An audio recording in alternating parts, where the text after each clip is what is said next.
So the day has came, officially. The Google Pixel Fold hit the FCC. So obviously this is the last thing that happens before a phone does get released. Following the Pixel 7a in February, Pixel Tablet in early April, the Google Pixel Fold just passed through the FCC for certification. G9 FPL appeared in the U.S. regulatory FCC on April 30th. The E-label also makes reference to GOB96 model, but there's only one filing. Image of the E-label screen is provided below, which you guys can see right here. It does have both different models right here. The phone features the requisite connectivity, NFC, Bluetooth, Wi-Fi, 5G, and ultra-wide band.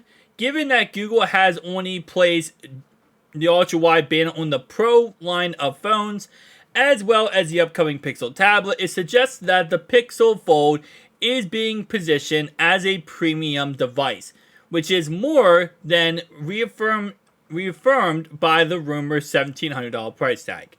Yes, Google is going all out for this device. They're giving all the bells and whistles to the Google Pixel Fold. And that's the reason why it costs $1,700. There's actually two different iterations, $1,700 and $1,900.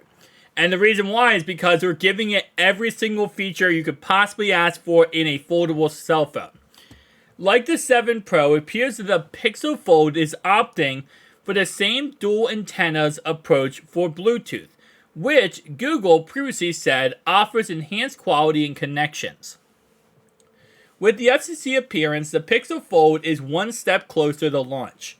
And it says right here, application name, Google LLC, equivalent name, phone, the models, both the models right here, the IDs, and then it shows you it does have LTE, it also does have 5G, it has ultra-wide band right here, Bluetooth, all that kind of good stuff, and then, yeah, so, exciting, because we're going to see this device get shown off and ready for pre-orders on May 10th. Guys, we are a week away from finally, after all the delays, all the rumors, all the talking, all the speculation, we are a week away from finally getting the Google Pixel Fold released to the general public. And not released, but shown off, and then pre-orders come, and then obviously a month later we get the phone.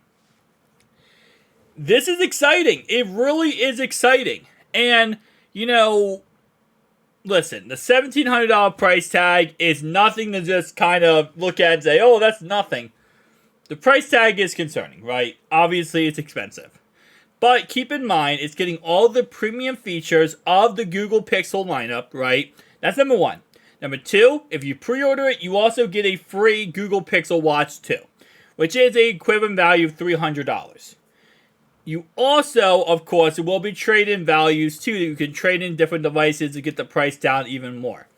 And if they follow the same trends that Samsung has done, where Samsung released the Galaxy Z Fold 4, but then within a month it was already like $250, $300 off.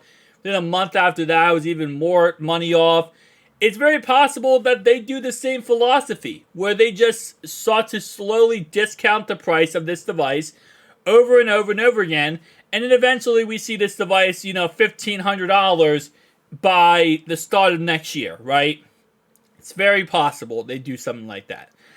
Plus the trade-in values also help in, plus the Google Pixel Watch for free helps in. Maybe they'll even have another bonus where they get a free case or free, you know, earbuds, whatever the case. This is a W, in my opinion, for this coming out. Even with the price tag being as crazy as it is, this phone is going to be very, very, very amazing. Now, the good thing about this, again, like I said, is it just pushes the industry forward. Gets more competition in the industry. More people are going to be joining the industry, trying to put out better devices, trying to, you know, really revamp this industry.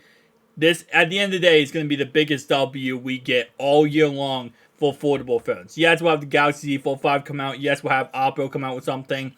Microsoft probably won't do another Surface Zero 3, but we're going to get so much more for this industry. So, very awesome to hear this. And again, like I said, can't wait to see what we actually see on May 10th. But I'll see you guys in the next one.